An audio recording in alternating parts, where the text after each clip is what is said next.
Hola, soy Guillermo Ribeiro y eso son los pasos del camino. Olá, Ignacio Oliveira. Bem-vindo Hola, o hola bem-vindo Guillermo, muchas a gracias por este proyecto. invitarme. Este proyecto se llama Pasos del Camino sobre el Camino de Santiago y para el Camino de Santiago. Es un placer tenerte aquí como invitado y por esto te doy las gracias por todo. Muchas gracias. Gracias a ti, un placer el que tú hayas pensado en invitarme y no sé, pues lo que quieras, pero no va más allá de una modesta contribución a tu conversación y tú me vas diciendo. Seguro que va a ser genial. Mira, cuéntanos un poco, ya me dijiste que has estudiado de Santiago, pero ¿cómo fue tu introducción? También que eres gallego, ¿no? Pero ¿cómo fue Sí, tu introducción a la leyenda de Santiago y al Camino de Santiago? ¿Cómo pasó? sí, sí, sí.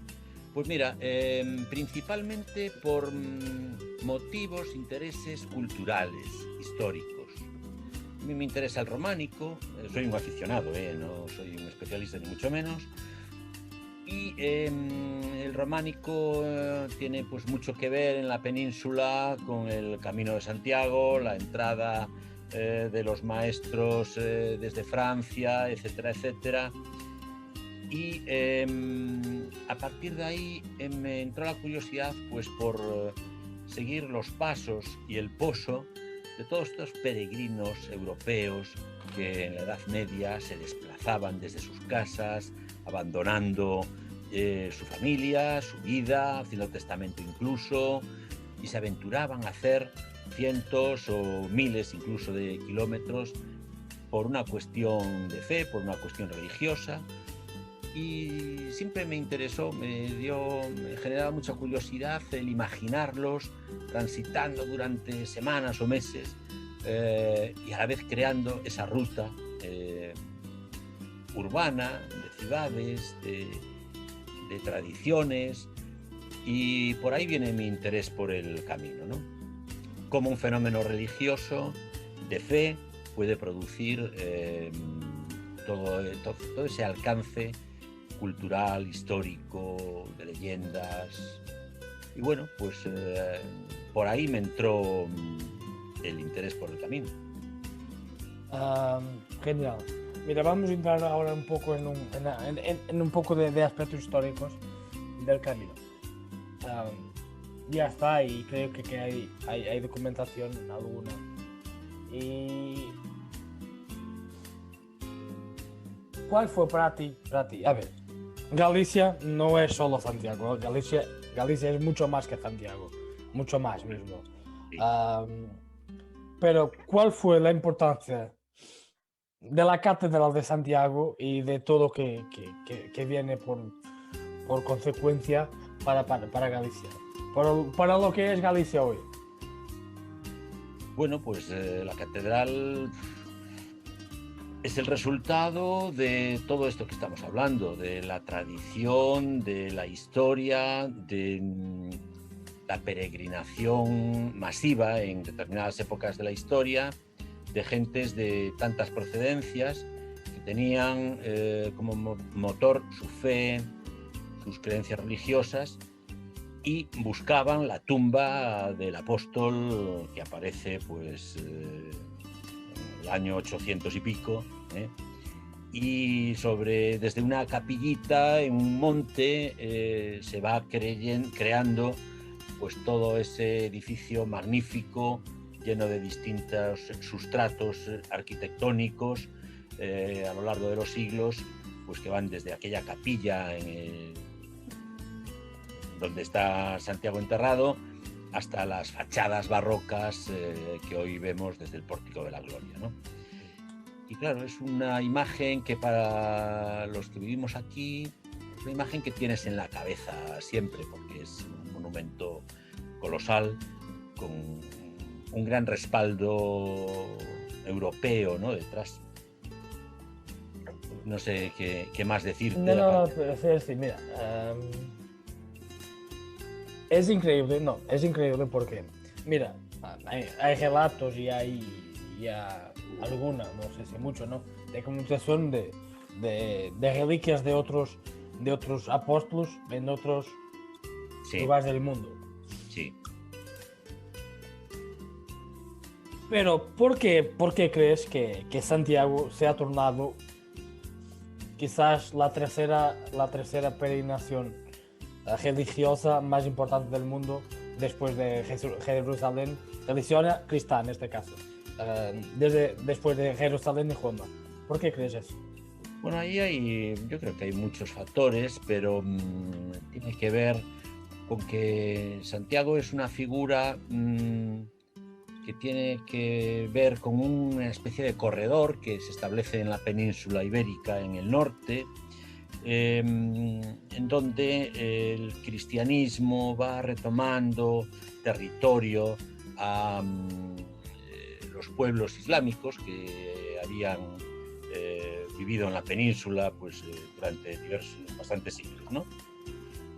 Pero ahí hay un momento, yo creo que es crucial, que es la presencia de la participación, la promoción del arzobispo Diego Gelmírez, que es el que, digamos, mueve Santiago como un destino turístico. Hoy sería un destino turístico, en aquel momento era convertir Santiago en un gran centro de peregrinaciones, incluso compitiendo con la propia Roma, ¿no? Sí. Y ahí Gelmírez yo creo que es la figura crucial, la que moviliza, la que dinamiza tanto lo que es el edificio.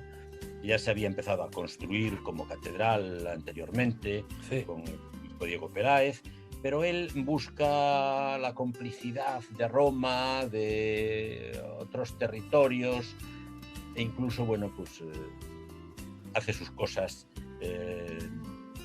vamos a decir, poco correctas, para aumentar su prestigio y su poder. Ya le vamos a llegar ahí. Mira, yo no sé, en ese tiempo, ¿quién era el rey de Galicia? Porque Galicia aún era... En ese tiempo, creo que en el tiempo de Diego Peláez y de Diego Gelmírez, ¿quién eres el rey de Galicia? Pues yo no sé, de historia no tengo mucha idea, no tengo ni idea. Pero Galicia en aquel momento, en la Edad Media, cuando aparece por ejemplo, el cuerpo de Santiago, la corte tenía su sede en Oviedo.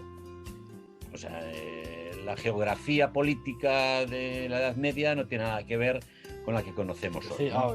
Sí, Incluso, pues, en algún momento el norte de Portugal, Galicia, Asturias y parte de lo que hoy es León, pues también eran un único reino. Yo ahí no quisiera entrar porque de las divisiones políticas y reinos en aquel momento yo no conozco.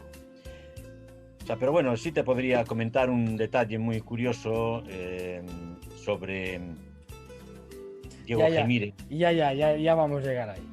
Que, antes de eso, vamos con calma. Entonces, vamos ahora sí a hablar un poco de tus caminos. Vale, perfecto. De cómo los vistes desde cuando empezaste hasta los tiempos de hoy. Uy.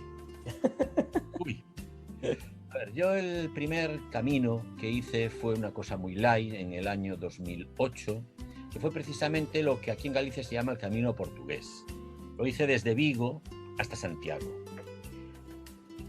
Y ya después me metí en el camino francés, que a mí es el que me atrae de forma potente, y hago Cebreiro-Santiago, por el camino francés. Cebreiro es la primera población, localidad de Galicia dentro del camino francés. Yo no recuerdo, pero deben ser 156 kilómetros o algo así, ¿no? Y 7 días de camino. Ahí estuve ya pues metido un poquito más en el tema y tal. Y después me voy a Roncesvalles. Eso me emociona, me gusta y me voy pues a Roncesvalles para ir haciendo el camino francés poco a poco. Y bueno, pues en aquel momento, en el año 2010, que era año santo precisamente, ya se empezaban a ver signos de deterioro, para mí, deterioro del camino por la masificación turística del camino. Una especie de pérdida de la esencia que había motivado a tanta gente a hacer la peregrinación. Y hoy pues ya el camino lo veo como un destino turístico, cosa que a mí no me convence nada. Pasamos de la peregrinación al selfie, ¿no? Te entiendo perfectamente. Te entiendo perfectamente, sí. Mira, el camino está lleno de vivencias, de experiencias, de historias, y muchas que aún no conseguimos explicar. Y aquí yo me gustaría llamar las cosas del camino. Cuéntanos un poco alguna historia, incluso esa tuya de tu amigo francés, alguna historia, alguna experiencia que te ha marcado mucho, que te ha gustado mucho mientras caminabas. Sí,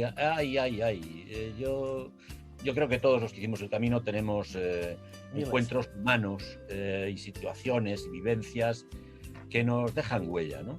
Sí. Yo en Belorado, por ejemplo, conocí a Bernard, que es un peregrino francés que se había jubilado en ese mismo año y que, en el año que lo conozco, quiero decir, que se viene desde Estrasburgo y hace 2.400 kilómetros en 6 semanas, emplea 16 semanas. Nos conocemos en Belorado cruzando una carretera. Estamos cruzando una carretera, nos saludamos, buenos días, bonjour, no sé cómo nos saludamos, y en cuanto cruzamos empezamos a charlar y estuvimos pues charlando durante una hora de lo divino y de lo humano, yo recuperando mi precario francés, pero bueno, nos hacíamos entender. Digo precario porque hacía años que no hablaba francés, pero nos fuimos entendiendo bien y fuimos hablando pues de quiénes éramos, de dónde veníamos, qué era lo que nos motivaba a hacer el camino. Yo le hablo de Santiago porque él se interesa por Santiago, de la ciudad, yo estudié allí, hablamos un poquito pues de la catedral, de 2 flashes históricos, hablamos de Diego Gelmírez, siempre sale Diego Gelmírez en estas conversaciones, cómo no, y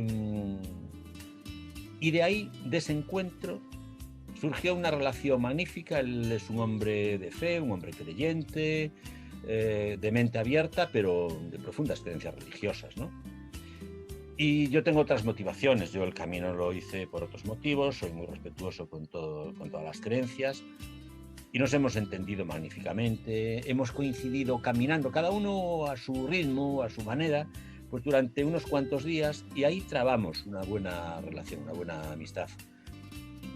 Nos encontramos en Santiago, cuando él llega a Santiago yo estoy con él también allí, y nos hemos vuelto a ver en otra ocasión por una nueva peregrinación que él hizo con un amigo siguiendo otra ruta, y mantenemos contacto personal hasta el punto que tenemos un proyecto para esta primavera, si es posible, si la pandemia nos lo permite, que es justamente hacer el camino portugués juntos desde Porto hasta Santiago.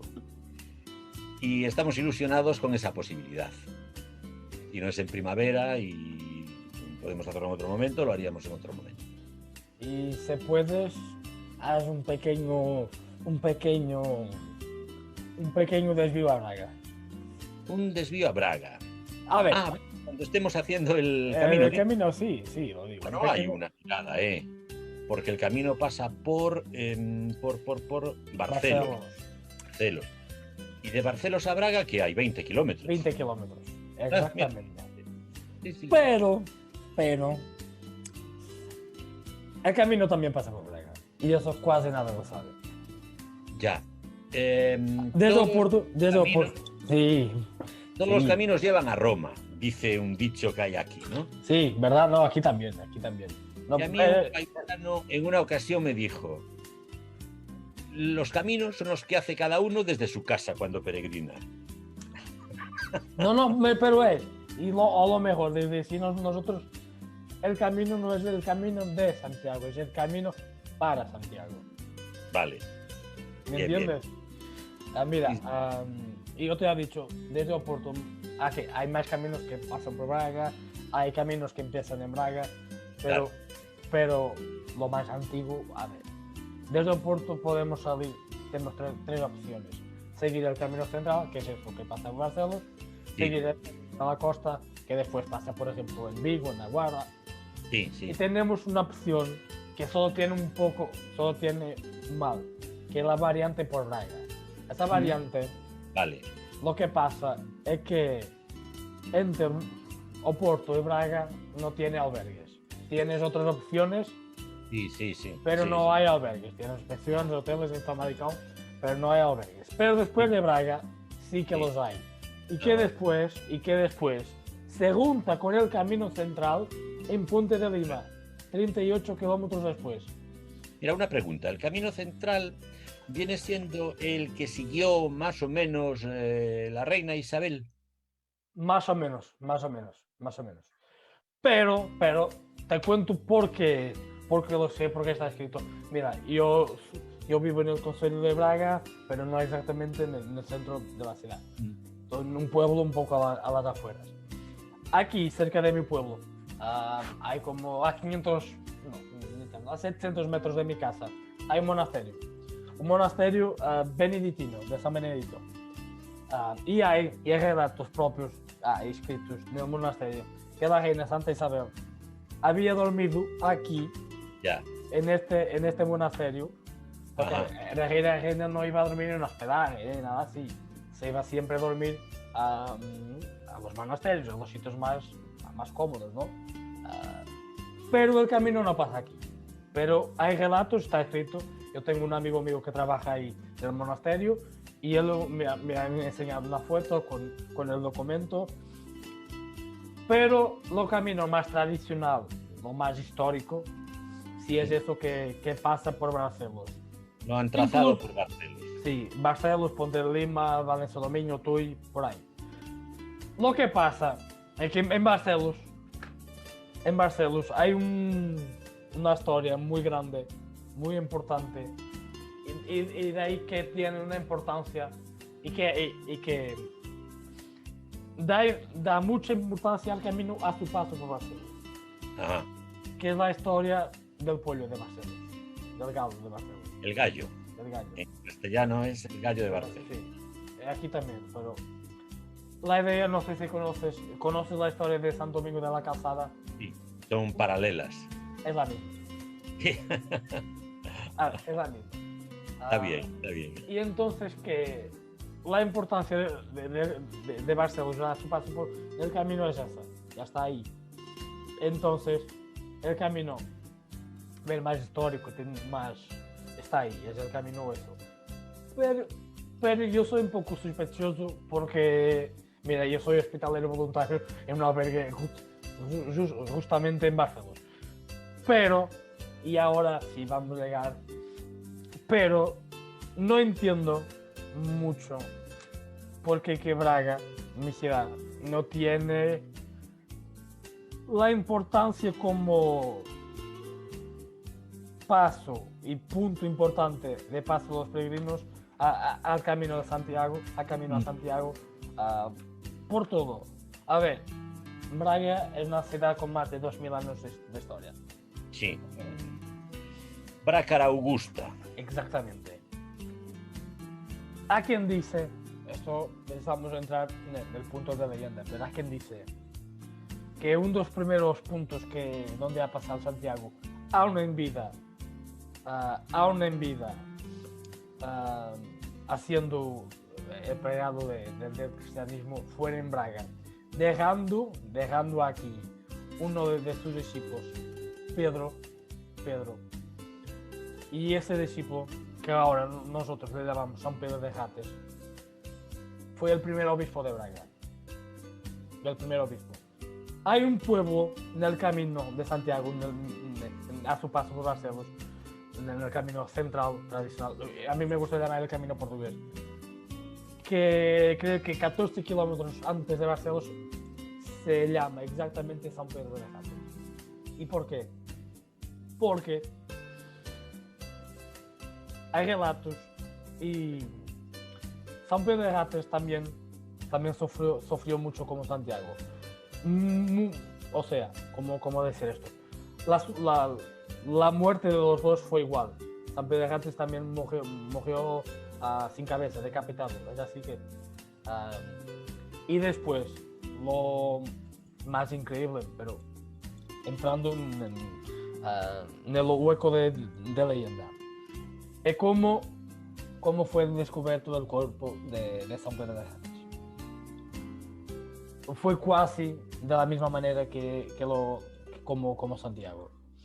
Había ahí un agricultor, un hombre del campo, que todos los días veía luces encendidas en el medio del monte. Todos los días. Y cuando se fue a mirar lo que pasaba, ha encontrado el cuerpo de San Pedro de Rates. Eso, que fue el primer obispo de Braga. Tanto que, una vez más, entrando en el hueco de leyenda, dice que Santiago se mandó a este discípulo Pedro construir una pequeña iglesia para hacer todos los ritos del cristianismo que había, la misa y por ahí. Y esa iglesia, dice, está escrito en un libro que yo he leído personalmente, se fue construida por encima de un, no voy a decir, de una construcción dedicada a una diosa romana, que Iris, no sé si Iris, algo así. Sí o no, pero dice también que la Catedral de Braga hoy en día fue construida exactamente sobre una construcción dedicada a la diosa Iris. Pues estoy entrando en el hueco. Y aquí ya está un pequeño decir de por qué Braga, a mí ver, en lo que yo entiendo, un poco más de importancia de que lo entiendo. Ahora sí va teniendo algo más, porque ya hay algunos caminos nuevos que empiezan aquí y que están dando un poco más de importancia a Braga a su paso en el camino. Pero, y esto que me entristece un poco, no viene de las autoridades, no viene viene de las asociaciones del camino, no viene del ayuntamiento, ¿sabes? Y eso no. Podrían ayudar más de lo que hagan, pero eso son otras cosas. Yo creo que en este tema, las autoridades que dices tú, o lo que son las administraciones, sí, deberían estarse más quietas. Deberían intervenir menos. El camino ya está promocionado. El camino lo promocionan los peregrinos o la gente que lo va haciendo, ¿no? Las autoridades no siempre intervienen de una forma correcta, sí, y para mí que están desvirtuando, con lo cual mejor que se estén quietas. Sí, eso tienes lo que es el camino deja de ser camino y se convierte en una autopista o se convierte en un camino enlosetado. Las realizaciones, las iluminaciones, la búsqueda de un confort que solamente beneficia a la imagen, al maquillaje, vamos a decir, político, ¿no? A ver, tampoco es así. O sea, algún tipo de apoyo debe haber. No, yo estaba... Una apropiación del camino, de los caminos, por parte de las administraciones, y que están generando tendencias contraproducentes. Y está un parque temático más que en un centro, en un lugar, en un trayecto de reflexión, de encuentro personal, de la forma de relacionarse con el patrimonio incluso. Sí. Yo lo estaba diciendo. Sobre todo aquí en Galicia lo veo que no me gusta nada. El hecho de que dependa administrativamente de una dirección general o lo que sea de turismo, ya no me gusta. No, eso no. Yo estaba intentando decir en más de apoyo técnico, ¿no? Es decir, en tener un poco de información más Sí. ¿sabes? Entender más información, porque aquí no la hay. Y Y hay no, lo que lugar- está diciendo a mí me está sorprendiendo y me resulta interesante, ¿no?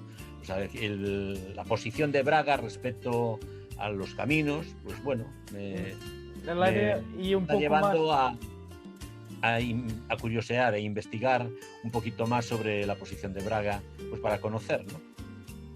Y ahora, cuéntanos, siguiendo las mismas ideas, cuéntanos lo que dijiste a tu amigo francés. Una de las cosas que dijiste a tu amigo francés cuando lo conoces. Nada, hablamos.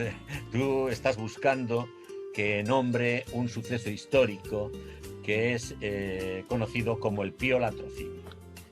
El ladrón. Bien, bien, sí. Y Eugel es un ladrón, ya está.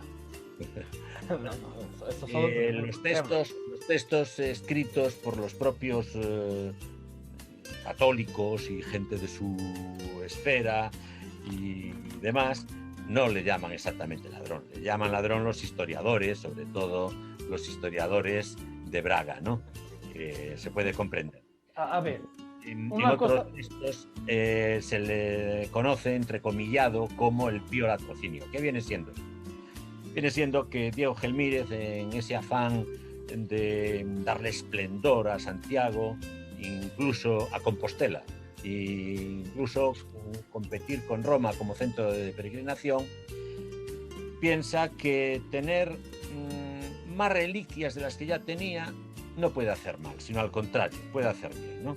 La principal reliquia era la del apóstol Santiago, el cuerpo del apóstol Santiago, pero por la relación que tiene con Braga, que hay una relación de cierta dependencia, de cierta relación eclesiástica, piensa que unas reliquias santas que hay por ahí en las iglesias de Braga podían ser muy útiles para reforzar esa atracción de Santiago como centro de peregrinación.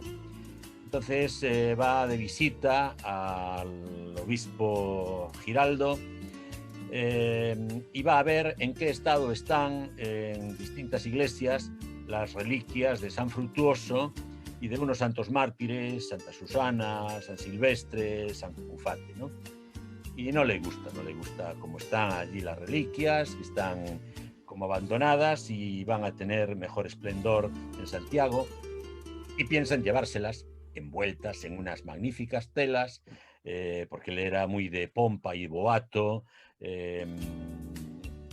vamos, de liturgia vistosa, y piensa traerse esas reliquias en las mejores telas posibles. Pero claro, eso hay que hacerlo sin que la gente lo sepa bien, porque se va a sublevar. Entonces, de noche, es decir, con nocturnidad, con alevosía y abusando de la hospitalidad de San Giraldo, que lo acoge en su propio palacio episcopal y demás, pues con los caballos listos, preparados, de noche empiezan una huida con los huesos santos, de los santos progenitos, para darle un lugar importante en las capillas de la catedral que se está poniendo en marcha, ¿no? Entonces esa acción es conocida como el Pío Latrocinio, ni más ni menos que es un robo por motivos piadosos, para mayor esplendor de la fe, supongo, ¿no? De estas cosas de teología no sé mucho, pero es un poco contradictorio. Robarle algo a tu socio de religión, ¿no? Para tu mayor gloria. Lo que pasa...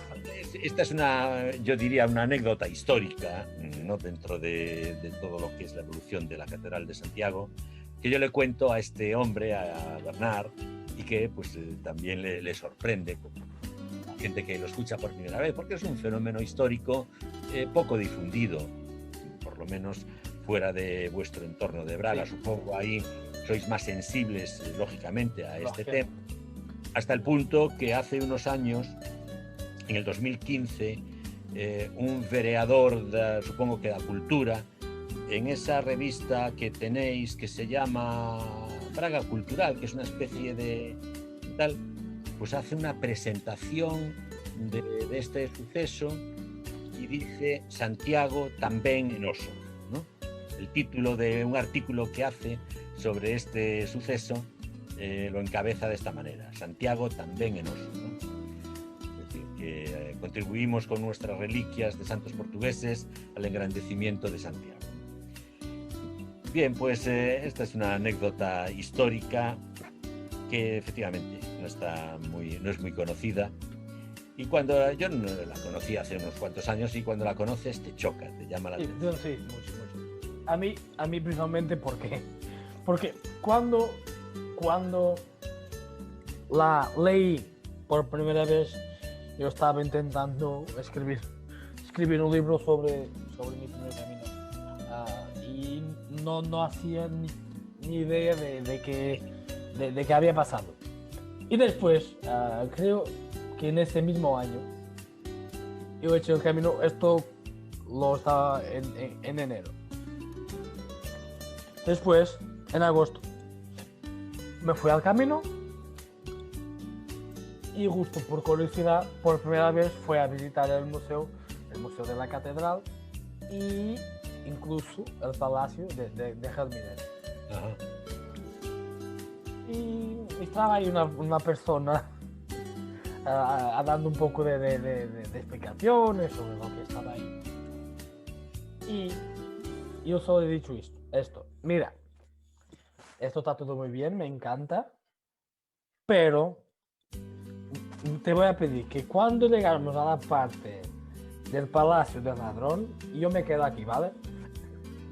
Y ella que era una señora, me dice, ¿sabes qué pasó? Sí. ¿Y sabes cómo sé? Porque yo soy de Braga. Vale. Ya te entiendo. No, pero otra cosa que me entristece un poco, y esto no sé si es verdad, pero lo he leído en alguna parte. Creo que parte de esas reliquias fueron devolvidas a Braga en 86, creo.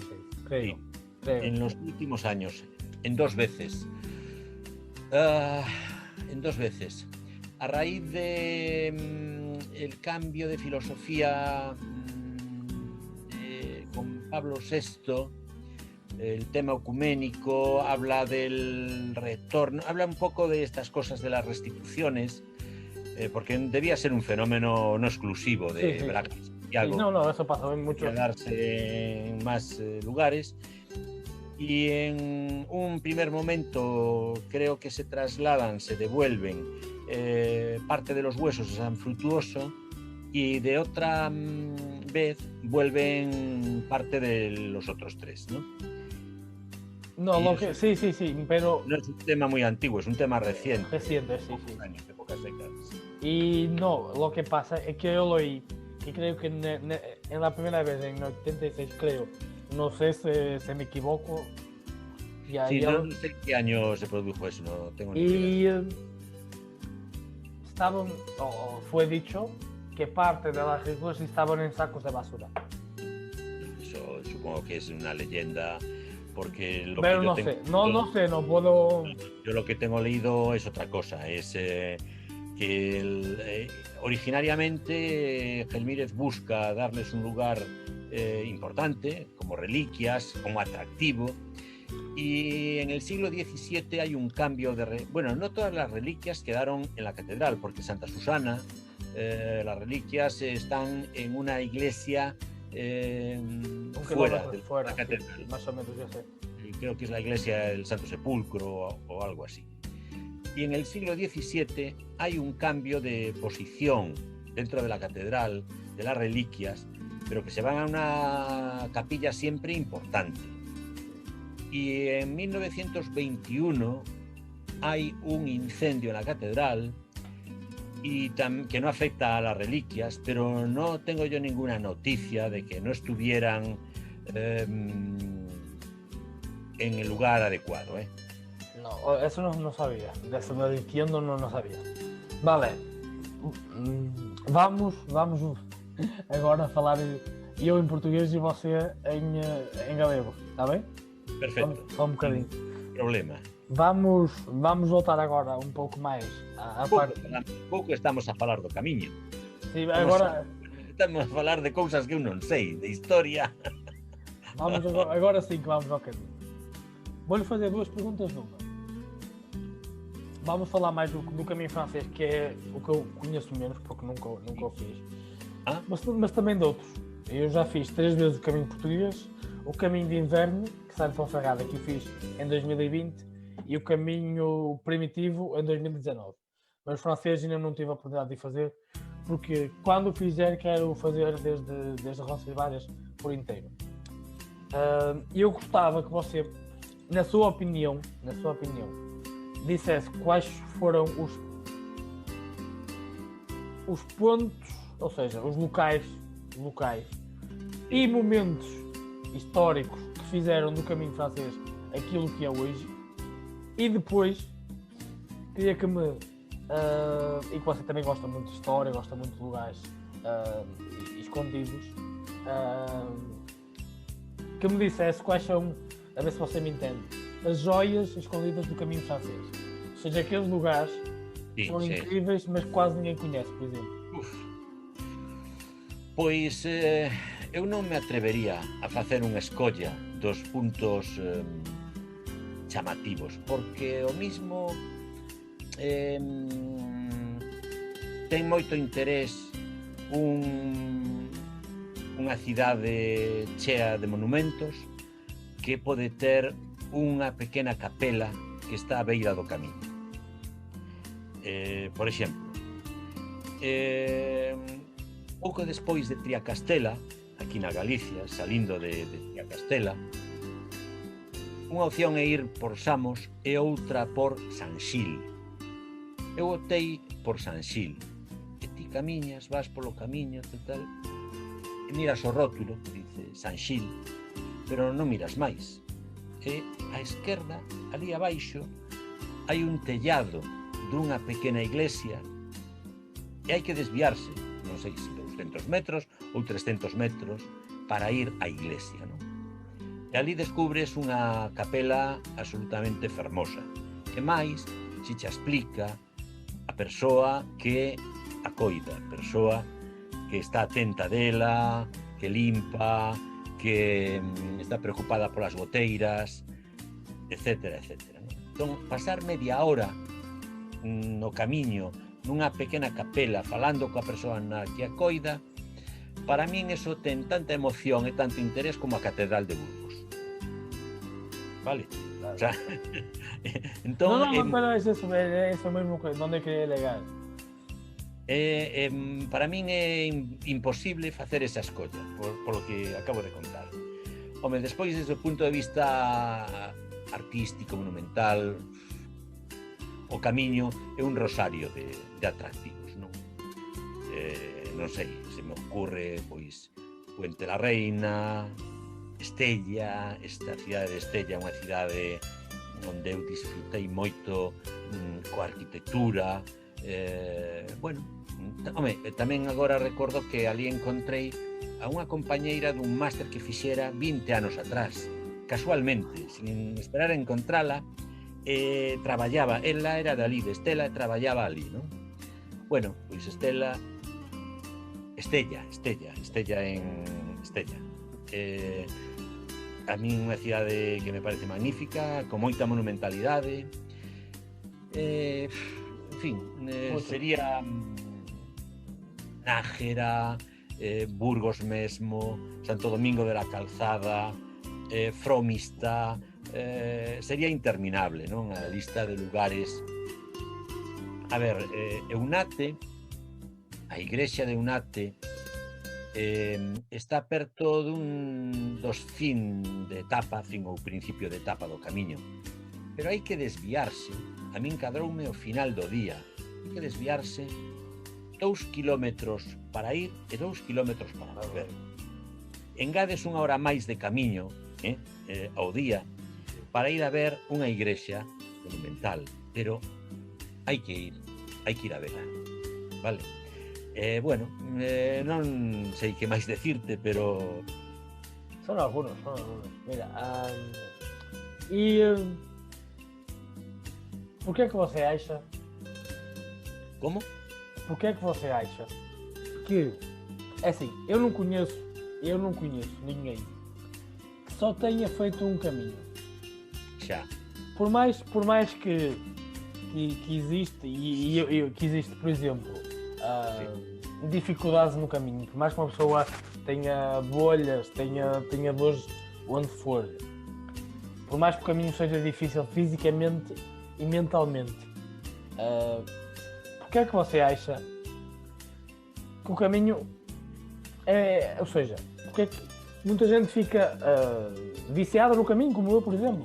Como é que, e por isso é que eu digo que não conheço ninguém que só tenha feito um caminho. Porque é que as pessoas, porque é que os peregrinos gostam tanto do caminho? Mesmo com o tema do turismo, que ultimamente é o que é.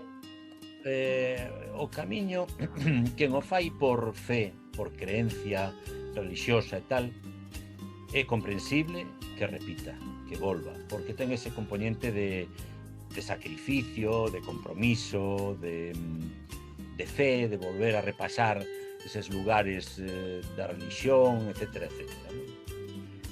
En xeral, tanto nas xentes de fe como nas xentes que non teñen fe religiosa, o camiño é un lugar de experiencia personal, de independencia, onde rachamos coa nosa rutina cotidiana, onde temos oportunidades, se queremos, de vivir a soidade voluntaria, non esa soidade forzada, senón a que queremos. E despois, pois, bueno, ten moitos espacios, moitos momentos para o pasmo. O pasmo é dicir, quedar pasmado, maravillado, como decía, mesmo con unha pequena iglesia, que con unha cea nun albergue, unha cea comunitaria, con unha dúcia de persoas, ou para descubrir unha primavera en Castela, que para nós, que somos do norte, de paisaxes verdes, Castela é un terreno máis duro, menos vegetal, por así decirlo, salvo trigo. E se o faz en primavera, se faz o camiño en primavera, descubres unha paisaxe sublime, non? Entón, repetir o camiño é repetir esa oportunidade para a independencia, para os encontros que ti non tes previsto, para as vivencias que non esperabas que sucederan, etc. Eu creo que todo eso engancha. E para si, o que é que você leva no final de cada caminho? O que é que você leva no final de cada caminho? Un blocheo de notas. Ao final do camiño traio moitas notas apuntadas nos papéis que levaba. Perdona, era No, pero genial. Era unha brincadeira. Dime, falla pregunta si queres. No, mira. Iba até a preguntar, porque al inicio, ¿cuál fue tu motivación para fazer o caminho por primeira vez? Sí, foi iso que comentábamos, facer esa ruta pola que hai tantos pasos de millóns de persoas que ao longo da historia transitaron por ese mesmo sitio, pensando no camiño francés, non? Que para mí foi o motivador, o primeiro, o máis chamativo, non? Esa é a motivación inicial. Despois está a motivación que fun descubrindo, que é esa motivación de relación con persoas, con situacións novas, coas descubertas que vas facendo, non? Unha cousa que me chamou a atención e que comentaría agora, unha descuberta que me ven á cabeza, é a cantidade de mulleres, sobre todo, que fan o camiño como unha experiencia persoal de valentía, non? Eu son capaz de facelo, e que o fan soas, non? O mismo unha muller en 2010, unha muller xa madura, de posición acomodada, que seguramente que na súa vida todo llo facían na casa, no marido, non tiña que preocuparse das contas, de nada, e colle un autobús, e se planta en Melide, e comeza a facer o camiño, coa mala pata que nun sitio de comidas cae para atrás dende un banco. Bueno, foi acompañada durante toda a tarde polos peregrinos que tamén andábamos por ali, e non chamou a súa casa para decir que tuvera un incidente. Digamos que xa na madurez o camiño lle sirve para facerse independente. Pois o mesmo unha muller desta idade que unha muller máis nova que ten uns aforros, se venden de Argentina, empeza a camiñar tamén soa, coincidía neste caso con un rapaz tamén argentino que facía o camiño con un hábito franciscano, non? E bueno, todo o camiño así. Bueno, pois descubres eso, a necesidade que ten moita xente de sentirse independentes, de sentirse capaces de facer cousas por si mesmos. Eso encontras en todas as facetas da vida, pero no camiño chamoume a curiosidade, chamoume a atención a concentración de persoas, sobre todo mulleres, que o facían por esta razón. Creio, sem estar, mas creio que nos últimos anos são mais mulheres do que homens a fazer o caminho.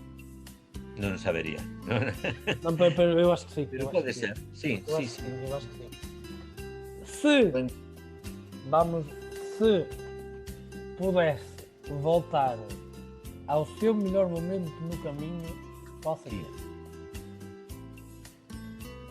Pois tamén teño dificultade para escollelo, porque teño varios, podo ter varios. Mira, o mellor momento é cando camiñas nunha mañaciña soleada, e ves o camiño alá ao longo, e a túa beira vai unha montaña e ti vas camiñando coa montaña, pam, pam, pam, pam. Son momentos así íntimos, por decirlo de alguna forma, e despois momentos de relacións con persoas, pois hai de todo, En general eu non teño queixa das relacións personais no camiño, sempre me resultaron moi gratificantes e moi interesantes, moi enriquecedoras. Noutro sentido, se por alguma razão tivesse que fazer a mesma etapa, sempre a mesma etapa, qual seria? A ver, non podo seguir divagando, teño que concretar. Sempre a mesma etapa. Nunca o pensei, pero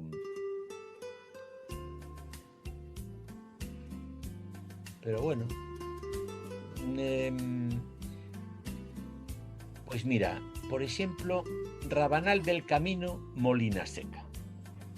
Rabanal del Camino é unha localidade pequena que ten unha comunidade de monxe, unha iglesia magnífica, fermosísima, deliberadamente inacabada, non? Porque a iluminación é moi exquisita e tal, onde cantan as oracións do día, cantos gregorianos e demais. Gustoume moito ese punto do camiño e o traxecto que vai hasta Molina Seca. Esa etapa, e que pasa por Foncebadón, que seguro que suena, pola Cruz de Ferro. Foncebadón é o pueblo que está reconstruído tamén, pois, moi comercial, pero bueno, eu non parei, non fixen parada en Foncebadón máis que para tomar un café, porque a miña intención era así. Sí. Ahora, estamos a chegar ao fin, mas antes uma outra pergunta. O que é que você diria a unha pessoa que nunca fez o caminho? Que o faga. Mais nada, aí está. Que o faga, pero que o faga lixeiro de equipaxe, prescindindo o máximo de todo, que levase o indispensable, e que fora aberto de mente, sin prexuicios, o sea, aberto a valorar todo o que se lle presente diante, tanto humanamente como paisaxísticamente, como históricamente, hasta gastronómicamente. Bien. Abertos de mente, de espírito e lixeiros de equipaxe. E a andar, un paso, outro paso, cada un co seu ritmo, e disfrutando de cada un deses pasos. Bien. Pois, chegamos ao fim. Espero que tenha gostado. Guillerme, moitas gracias. Un placer, digo, e aprender sobre Braga. A seguir aprendendo sobre Braga Tienes que vir aquí. E vou ter que ir, pero a mínima, en canto teñamos outra vez os perímetros levantados, Vente aquí, creo que te va a gustar mucho. Eu coñezo Braga. Sí, pero ahora Outra perspectiva. Outra perspectiva. Sí. Sin dúbida. Porque a última vez que eu estive en Braga, há moitos anos, non sabía da existencia do piolatrocidio. Agora que sei, teño que ir a ver os lugares onde estaban inicialmente as reliquias. E se haces o camiño da variante por Braga, passa na igreja de São Frutuoso. De San Frutuoso. Sí. Sí, O claro. camiño pasa mesmo aí frente á igreja de São Frutuoso. O que pasa que antes de facer o camiño portugués dende Porto, vou ter que falar contigo para que me deas algunhas instruccións, algunhas pistas. Cuando quiseres.